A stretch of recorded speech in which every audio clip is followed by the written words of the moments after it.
December 2nd, 1993. Medellin, Colombia. On the rooftop of a safe house, one of the world's most powerful criminals lies dead, his blood staining the tiles. Around his body, police officers gather, some even smiling, posing for pictures with a man who once terrified an entire nation. Who was Pablo Escobar? How did a boy from Medellin rise to control billions, unleash terror, and make himself untouchable? And why, after years of running the world's most powerful cartel, did his empire come crashing down on this rooftop? But Escobar's story isn't just about money or power. It's about a man who built his empire on fear, on bombings, assassination, and above all, a chilling choice he gave anyone in his way: plata o plomo, silver or lead. Welcome back to Prison Stories. Today, we uncover the rise and fall of Pablo Escobar, the kingpin who wanted to be remembered as a hero, but died as a criminal. Born on December 1st, 1949 in Rio Negro, Colombia, as Pablo Emilio Escobar Gaviria. Escobar grew up in the nearby town of Envigado, just outside Medellin. His father was a farmer and his mother a schoolteacher. The family was far from wealthy, but they weren't destitute either. They lived a modest, working-class life. From the beginning, Escobar stood out. While many children in his neighborhood accepted their circumstances, Pablo was ambitious. He wanted more, much more.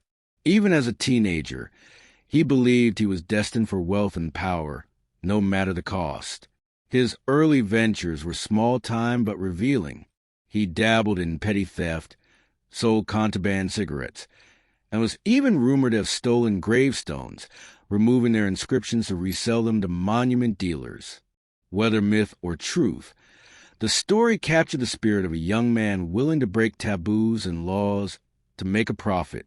By his late teens, Escobar had also begun stealing cars and running scams, including selling fake lottery tickets.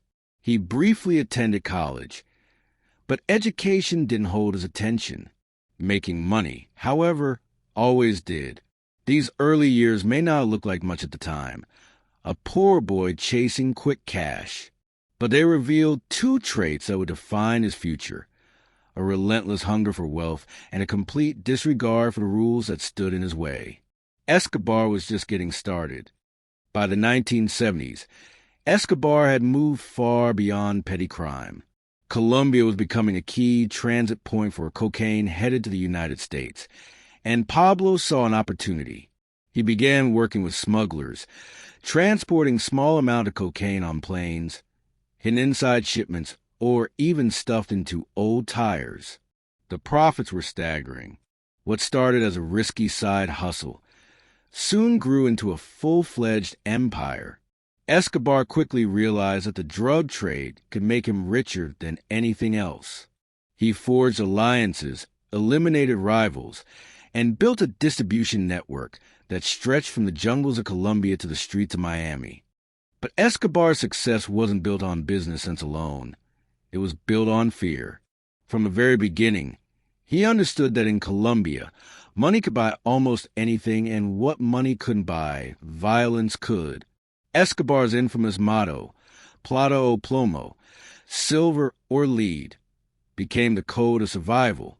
Judges, police officers, politicians, and even journalists were given a choice: take his bribe or take a bullet. Many accepted the silver. Those who didn't were silenced forever. But Escobar didn't stop at bribes and threats. He turned murder into strategy. In the 1980s, he ordered the assassinations of presidential candidates, ministers of justice, journalists, and hundreds of police officers. His hitmen roamed the streets of Medellin on motorbikes, gunning down anyone who opposed him. At one point, he even put a bounty on police officers, paying thousands of dollars for each one killed. The violence escalated into open war. Escobar was behind bombings that tore through shopping centers, police stations, and even an airliner. In 1989, he ordered a passenger jet destroyed with a bomb in an attempt to kill a political rival. All 107 people on board were killed, including innocent civilians. This act shocked the world and proved Escobar would go to any length to protect his empire. By the mid-1980s, Escobar wasn't just the head of a cartel. He was a shadow government in Colombia. He controlled neighborhoods, influenced elections, and had armies of loyal sicarios willing to kill or die for him. Through terror, bloodshed, and unimaginable wealth, he made himself untouchable at least for a time. Despite the bombings, the assassinations, and the rivers of blood that flowed through Colombia, Pablo Escobar wasn't seen as a monster by everyone. For many Colombians, especially the poor living in Medellin slums, Pablo Escobar wasn't just a drug lord. He was a hero. While the government ignored them, Escobar poured millions of dollars into their communities. He built entire neighborhoods of housing, giving thousands of families a place to live. He funded schools, clinics, and churches, places where people could finally feel a sense of belonging. Perhaps most famously, he constructed soccer fields and sponsored local teams, knowing that football was at the heart of Colombian culture. For children who had nothing, playing on a new field funded by Escobar felt like a gift from a saint. This generosity earned him the nickname Robin Hood of Medellin. Locals called him Don Pablo, and in return for support, they gave him loyalty and protection. Entire neighborhoods became safe havens for Escobar, where people would hide him, mislead the police, or even confront authorities to defend him. But Escobar's kindness wasn't pure charity. It was strategy. By buying the love of the poor, he created a human shield around himself.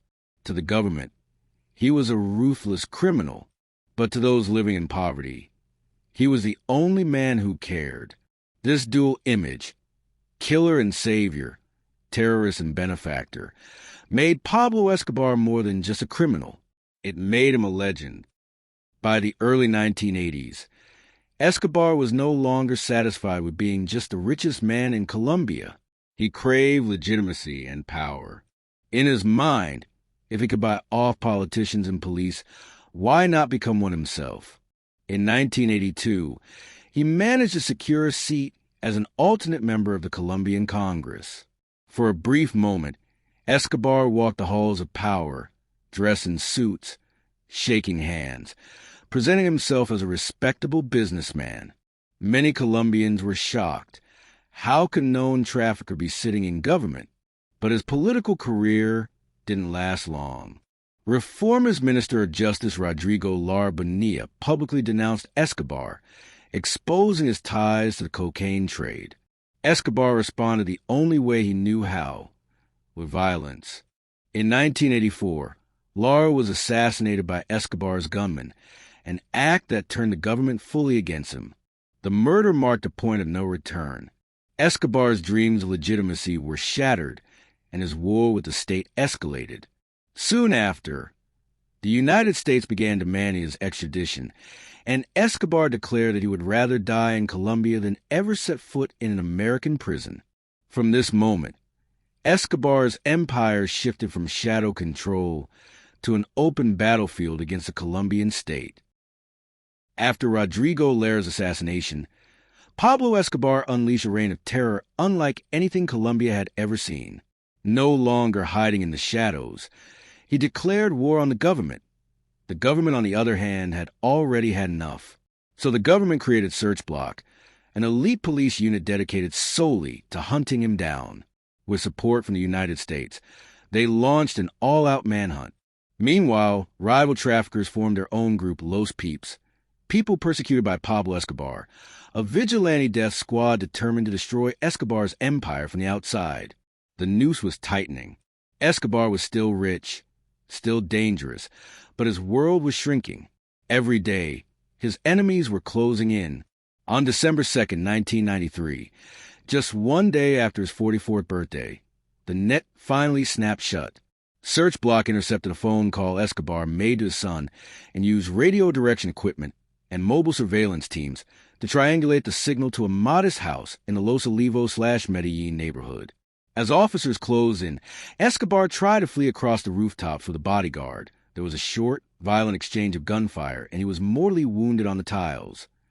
While the official account credits the Search Bloc with shooting him dead, some controversy has lingered. Family members and a few witnesses have argued he may have shot himself to avoid capture. Pablo Escobar's life was a story of contradictions. He was both a ruthless killer and a generous benefactor. In the end, Escobar didn't die in a palace surrounded by riches. He died crawling across a rooftop, hunted, betrayed, and cornered. A man who once controlled 80% of the world's cocaine supply, brought down by his own ambition, his enemies, and a single phone call. Thank you for watching Prison Stories.